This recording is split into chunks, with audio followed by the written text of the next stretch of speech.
Arthritis के बारे में डिस्कस कर रहे हैं। हमारे काफी वीडियोस भी आए हैं आर्थराइटिस के बारे में। हमने अलग अलग आर्थराइटिस के बारे में बात करी है, कभी हिप के बारे में, कभी नी के बारे में। पर क्या कभी हमने बैठ के सोचा कि आर्थराइटिस किस किस टाइप के होते हैं? ये सवाल मेरे से पेशेंट कई बार पूछते हैं कि सर सारे आर्थराइटिस एक जैसे होते हैं क्या, या सारे आर्थराइटिस को हम एक कैटेगरी में डाल सकते हैं? नहीं, ऐसा नहीं है। तो आज मैं आपसे जिस बारे में बात करने वाला हूँ is the types of arthritis. So नमस्कार, मैं डॉक्टर गौरव खेड़ा, मैं सीनियर कंसल्टेंट ऑर्थोपेडिक सर्जन, मैं एक जॉइंट रिप्लेसमेंट सर्जन हूँ एट अपोलो स्पेक्ट्रा न्यू दिल्ली। सो आज हम बात करेंगे that what are the various different types of arthritis. Now as you all know from my previous videos what is arthritis.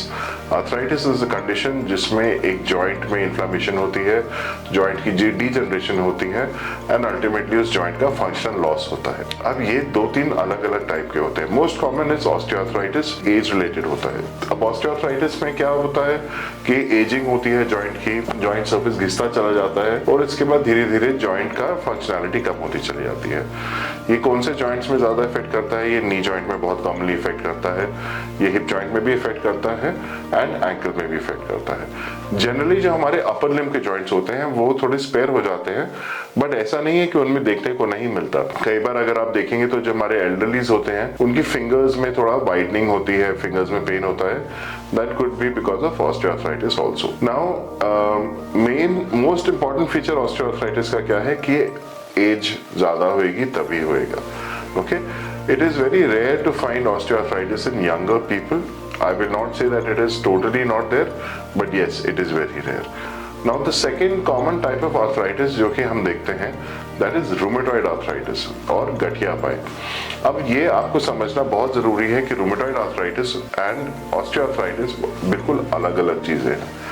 Rheumatoid arthritis एक autoimmune disorder होता है जिसमें हमारी खुद की जो ब्लड सेल्स होती हैं वो हमारे जोड़ों को खाना शुरू कर देती हैं। इसमें बेसिकली देखिए प्रॉब्लम क्या आती है कि हमारे बॉडी में कुछ इम्यूनिटी के लिए सेल्स होती हैं और ये जितने भी फॉरेन बॉडीज हमारे जो बॉडी में आती हैं उनको they see them as an antigen.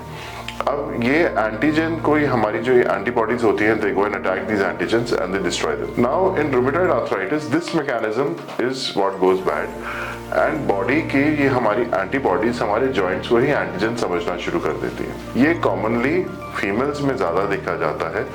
Third, fourth and fifth decade of life, मतलब 30 से लेके 60 की एज में मैक्सिमम होता है एंड ये स्मॉल जॉइंट्स को ज्यादा इफेक्ट करता है। ऑस्टियोआर्थराइटिस लार्जर जॉइंट्स को इफेक्ट करता है, ये स्मॉल जॉइंट्स को इफेक्ट करता है। प्रेजेंटेशन क्या होती है? मॉर्निंग स्टिफनेस होती है, पेन होता है और ये मॉर्निंग स्टिफनेस कुछ देर तक रहती है और धीरे धीरे कम हो जाती है। जैसे जैसे डिजीज प्रोग्रेस होता है इस कंडीशन में there is rampant destruction of the joint जिसकी वजह से डिफॉर्मिटीज होती हैं।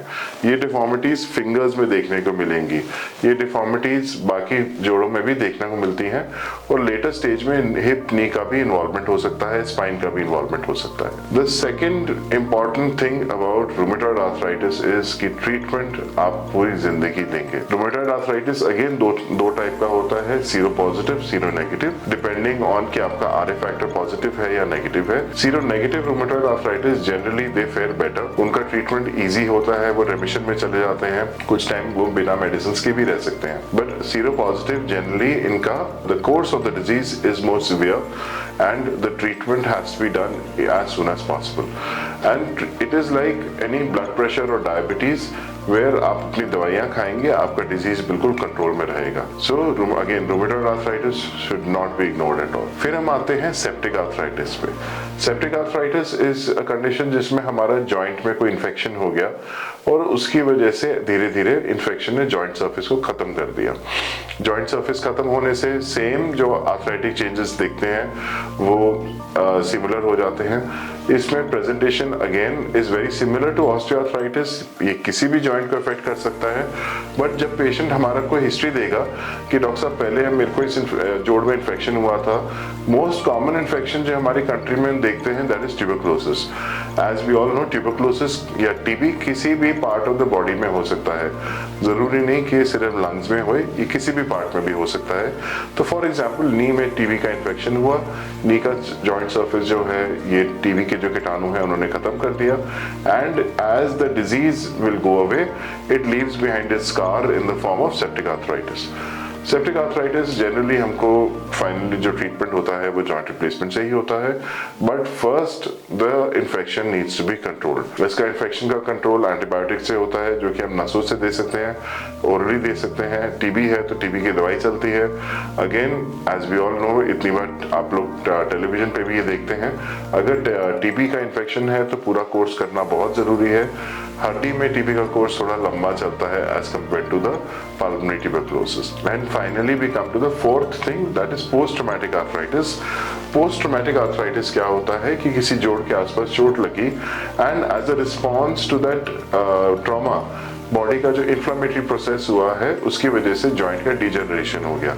मतलब बॉडी जब भी इन्फ्लामेटरी प्रोसेस होता है तो जो एंटीबॉडीज और एंटीजन रिएक्शन होता है वो जनरलाइज उस एरिया में होता है और उसकी वजह से धीरे धीरे कार्टिलेज सेल्स वहां से खत्म हो जाती हैं।